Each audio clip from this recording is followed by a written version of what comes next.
It was terribly cold and nearly dark on the last evening of the old year, and the snow was falling fast. In the cold and the darkness, a poor little girl with bare head and naked feet roamed through the streets. It is true she had on a pair of slippers when she left home, but they were not of much use. They were very large, so large indeed that they had belonged to her mother, and the poor little creature had lost them in running across the street to avoid two carriages that were rolling along at a terrible rate.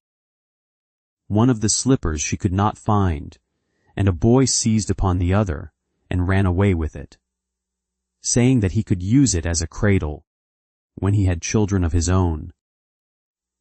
So the little girl went on with her little naked feet, which were quite red and blue with the cold.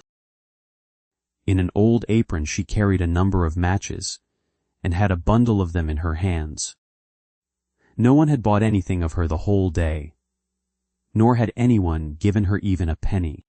Shivering with cold and hunger, she crept along, poor little child. She looked the picture of misery. The snowflakes fell on her long, fair hair, which hung in curls on her shoulders, but she regarded them not. Lights were shining from every window, and there was a savory smell of roast goose, for it was New Year's Eve. Yes, she remembered that. In a corner between two houses, one of which projected beyond the other, she sank down and huddled herself together. She had drawn her little feet under her, but she could not keep off the cold, and she dared not go home, for she had sold no matches, and could not take home even a penny of money. Her father would certainly beat her. Besides, it was almost as cold at home as here, for they had only the roof to cover them, through which the wind howled, although the largest holes had been stopped up with straw and rags. Her little hands were almost frozen with the cold. Perhaps a burning match might be some good, if she could draw it from the bundle and strike it against the wall, just to warm her fingers.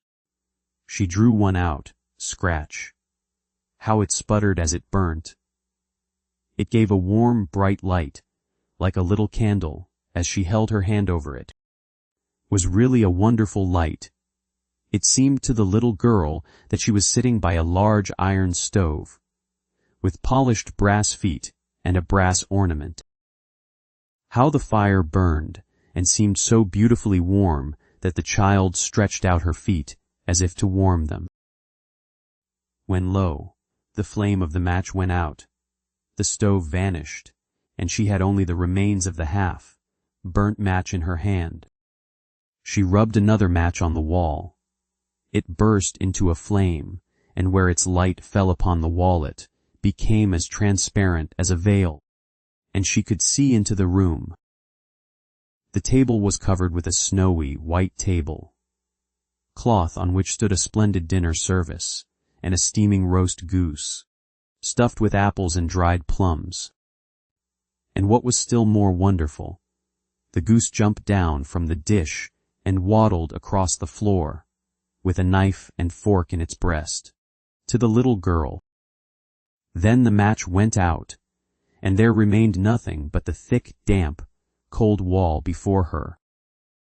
She lighted another match, and then she found herself sitting under a beautiful Christmas tree.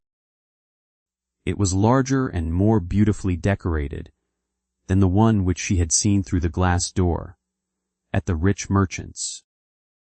Thousands of tapers were burning upon the green branches, and colored pictures, like those she had seen in the show windows, looked down upon it all.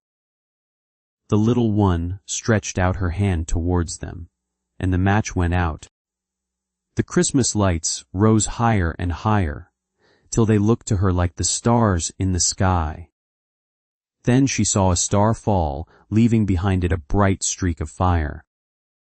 Someone is dying, thought the little girl, for her old grandmother, the only one who had ever loved her, and who was now dead, had told her that when a star falls, a soul was going up to God.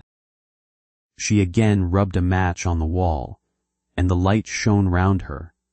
In the brightness stood her old grandmother, clear and shining, yet mild and loving in her appearance. "A grandmother," cried the little one, "oh, take me with you. I know you will go away when the match burns out. You will vanish like the warm stove, the roast goose, and the large, glorious Christmas tree." And she made haste to light the whole bundle of matches, for she wished to keep her grandmother there. And the matches glowed with a light that was brighter than the noonday, and her grandmother had never appeared so large or so beautiful.